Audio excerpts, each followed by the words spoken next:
Hello, it's Dad's daily blog. Day 16 now since my chemotherapy treatment. My hair is just starting to come out.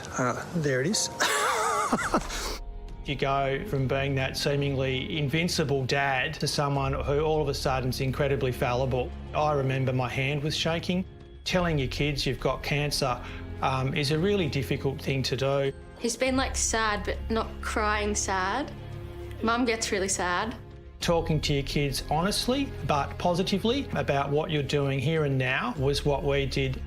Just talking to your dad today, he seems like an incredibly positive guy. Is that how you see him as well? Yeah, he's Sometimes. a bit annoying. Can get a bit grumpy.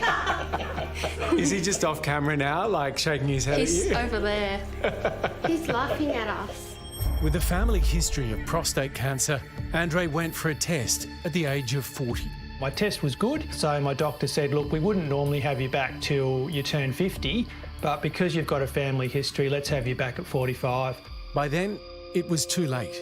It was a serious diagnosis where we're going to have to do everything we can to put this genie back in the bottle. That's easier said than done. 6 rounds of chemo later, and even with all the love and support of his wife, Alison, there are times when it gets a bit overwhelming. I'm feeling extremely tired after that treatment.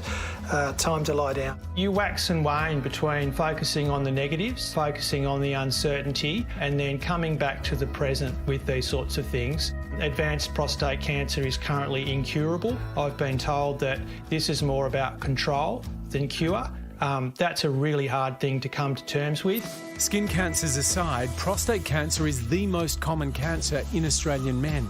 19,000 cases diagnosed every year. It's a realistic vision where prostate cancer is not a death sentence. I remain hopeful that we'll continue to make progress during my lifetime, and I'm certainly directing my energy into supporting that. It must require the presence of mind of like a Dalai Lama. It sounds very zen, so don't get me wrong, I definitely have my moments. And like I was just walking the dog and I just had a moment where I just cried. I just cried because I just thought, you know what? You can't lift yourself up all the time. Sometimes you got to let yourself go. You're saving all the heavy stuff for the poor dog. Yeah, he didn't notice. Hey guys, it's day 6 after my second round of chemo treatment. Picking up a lot better than last time, not nearly as many side effects, which is great. You do seem to have a fairly endless supply of positivity. Where does that come from?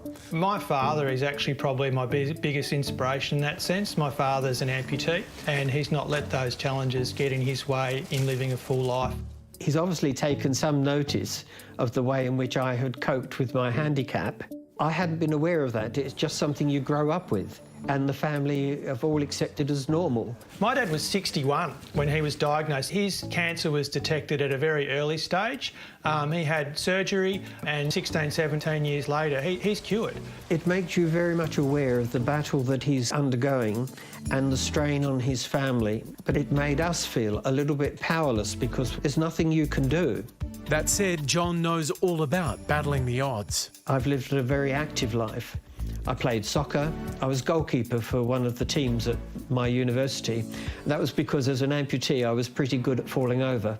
Andrei's taken note, not letting setbacks get in the way of life, with holidays to Fiji, Cairns, and a 6-week trip to the US. It's all about making memories with young girls. One of the things I want to do is be around for their milestones.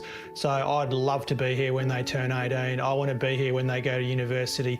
I want to be here when they walk down the aisle. So I've got tremendous motivation to be around. I don't want to miss those moments. He's got a pretty long list of things that he wants to see, like you graduating from high school, university, getting married. Are you prepared to deliver on all of these things? Hopefully. Might leave out the married one for now. High hopes there. That's a lot of pressure on the girls to get things done. Isn't it? I'm making some assumptions there, Hamish, about what's going to happen. Guys, thank you very much. I really appreciate you giving me a bit of time today. Thank you. Thank you. A little bit of good news to share with you tonight. Since we filmed that story, Andrei's been in touch. Now, his cancer levels have dropped to what they call virtually undetectable levels in testing since his last chemo.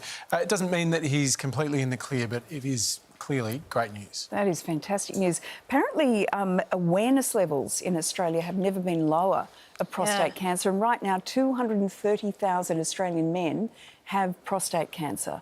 So we've got to lift those awareness numbers and how to get treatment and make sure that we can get those numbers down. We started the story by saying 9 men die a day. And I was just like, nine men die a day? Like, I had no idea about that. To support the work of the Prostate Cancer Foundation of Australia, please check out their page.